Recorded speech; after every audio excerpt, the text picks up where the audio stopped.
Hello, so this is my second video from JFK Airport in New York. To make the thumbnail look different from the previous video, I've put a hat on, moved my hair, and made my t-shirt visible. So you know this is in another video and not the other video. So yeah, I was talking about Uruguay. I made an effort to rush there for Ganoshi Day, and I actually almost didn't get any Ganoshi. So I met a friend in the morning and we did a free city tour. And the city tour ended in a market which was famous for meat. Lots of meat restaurants. It's amazing, I'll be honest. If you took the plans for that market, like just the decoration, the layout, the way they cook the food on massive barbecues, and dumped it in London, you'd be a billionaire, trust me. That's got Hoxton written all over it. So yeah, went to this market and it was famous for meat. So obviously for lunch we had to have some meat from the barbecue. I just went with bangers and mash and it was good. It's the best bangers and mash I've ever had. But then obviously I wasn't hungry and I was like, crap.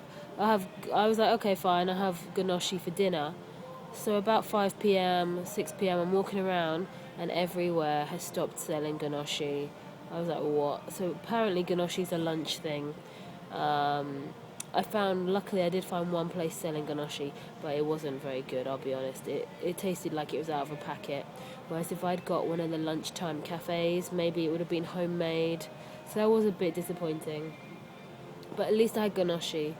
So goal achieved on eating ganoshi on Ganoshi Day in Uruguay. After Uruguay, I didn't. Oh yeah, I had another. Basically in Uruguay, I used a cash machine and I tried to look at my bank account, and it told me I had £26. I'm like, really? Jesus Christ! I got about 5 more weeks to survive. So I had a big panic in Uruguay. That damn, I've only got £26. Luckily, I asked my mum to check my account, and it turned out I had more than £26. They were just telling me like what I was allowed to take out that day, how much I had remaining on my limit, I guess. Something like that. Anyway, so it meant I had to speed up and get to Brazil a bit quicker. Because Brazil was where I was flying home from. So, and also Uruguay was expensive. I'll admit though, it's not any more expensive than Brazil, but it definitely wasn't cheap like Bolivia. Looking back, I mean, to save money, I should have stayed in Bolivia longer. And I loved Bolivia anyway, so I could happily stay there longer.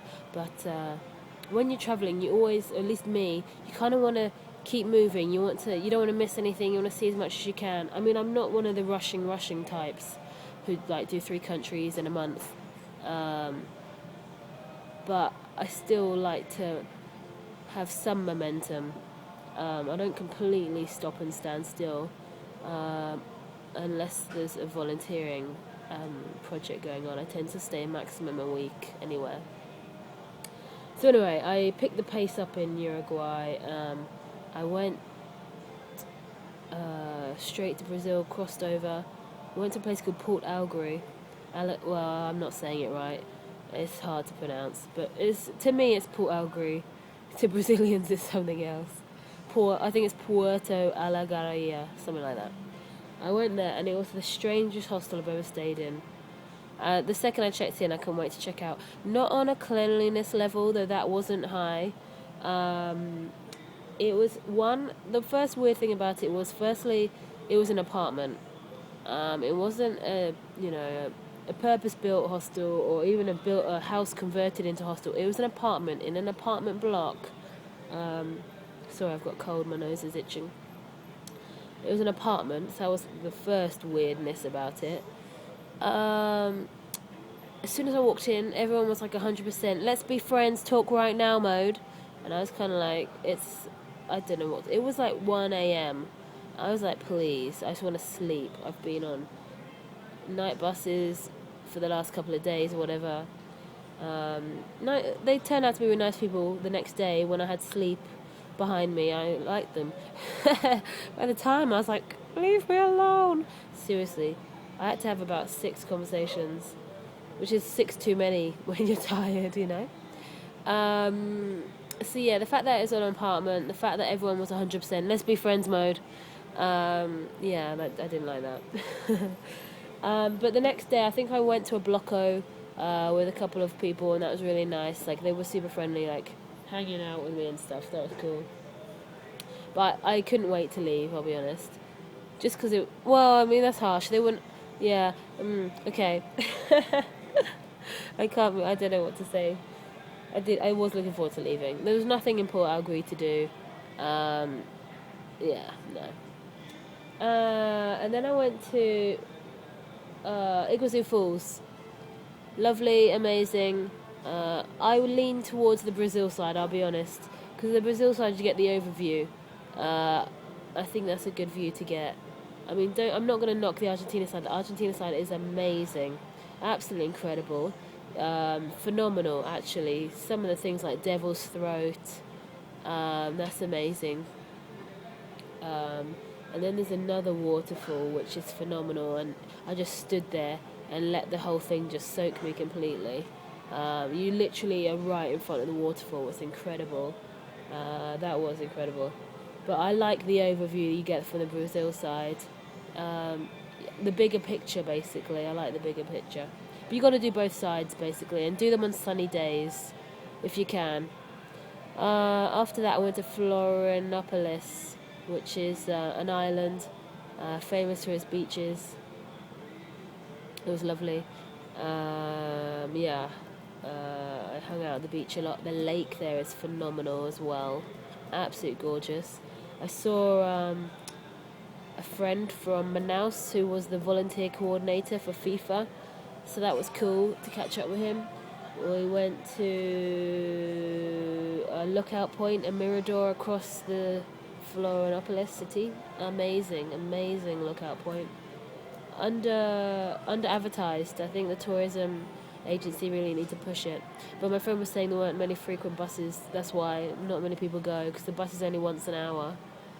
But it's totally worth it.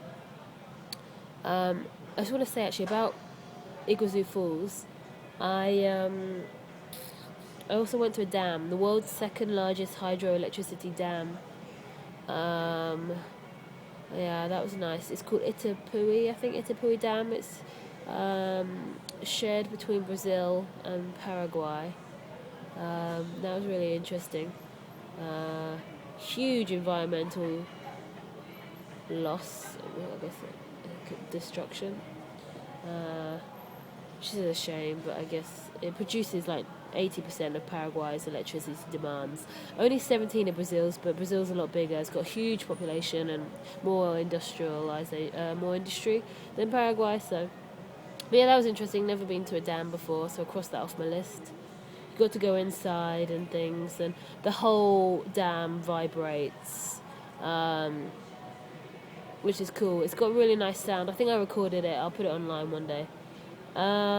Yes, so anyway, then after the dam, I went to Florianopolis. After Florianopolis, I went to Rio. I went there for Carnival. Carnival was like my last big thing. And it was also a bit of a substitute for not going to Patagonia. I mean, I love these kind of things. Carnival, opening ceremonies, closing ceremonies. I like big shows with dancing, singing, costumes. So yeah, it was fantastic. Carnival was crazy, actually, crazy.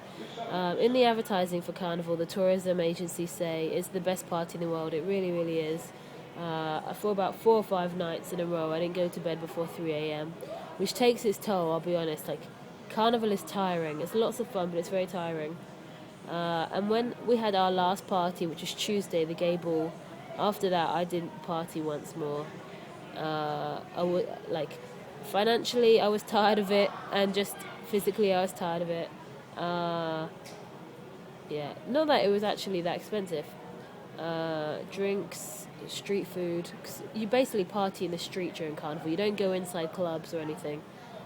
You just party in the street, so it actually is quite cheap. And places like Lapa, which is where we went most nights, were really good fun. And they just have lots of stalls, hundreds of stalls. In the daytime, there were blocos, so there are parties all over Rio. I went to a Beatles blocko. I didn't really want to go. I've never really been a fan of the Beatles. But it was Beatles meet a bateria, so like a Brazilian drumming group. And it was really, really, really good. I'm glad I went. One of my favourite things about Brazil, they sell alcohol ice lollies, homemade. They're called Secole. They're really nice. I also like Caprinas. I think it's like a national alcoholic drink here. It's nice. But hands down, the best party we went to, the whole hostel went. It was fancy dress. It's called the Gay Ball. Yeah, amazing. Really, really good. Free bar. Oh my gosh. That's one thing though. It's very hard to implement self-control when there's a free bar. So yeah, I did drink too much, but amazing. I think we paid 50 reais. So I don't know what that is in pounds, but for a free bar, an entry to a really nice venue, with good music, it was a bargain. There was even food. I forgot about the food though. I got so drunk I didn't even eat anything, but yeah, it was good. I think that could be everything. Rio, once Carnival ended, it for me was just about Ipanema Beach and getting a tan. Yeah, I like going to the beach. I had a lot of ice cream, coconut water. Then I left Rio, went to Sao Paulo. Sao Paulo, I was only there 2 days because I literally didn't want to leave the beaches at Rio. Sao Paulo, I did a lot of museums, art museums, really good ones. Yeah, I saw some really nice art. It was interesting actually. I was looking at this painting. I was like, "Oh, I was like, that's really good." And then I looked at who painted it. Oopsie daisy. Haha. I looked at who painted it. It was Picasso. So obviously I've got a great eye, and I should be an art creator. But yeah, no, I saw.